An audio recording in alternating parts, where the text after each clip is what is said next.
बिस्मिल्लाहिर्रहमानिर्रहीम अस्सलाम वालेकुम। डिजिटल मैगजीन दे नाल मैं अदनान अंजुम तुहाडे नाल मुखातिब हां। नाज़रीन, अज मैं सरवर विच मौजूद हां। मौसम खुशगवार है लेकिन खौफ की फिजा है। इलेक्शन दे दिन हार करीब है।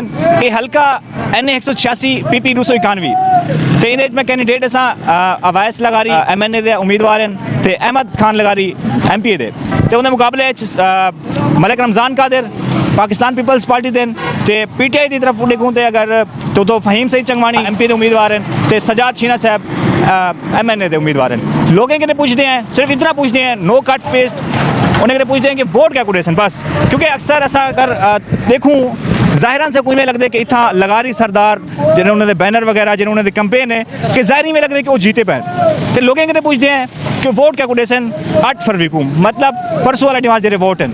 चाचा जी अस्सलाम वालेकुम। वालेकुम सलाम। चाचा वोट क्या कुरेसन? वोट से अवैस खान को दे देते। चाचा इमरान खान। इमरान खान वोट क्या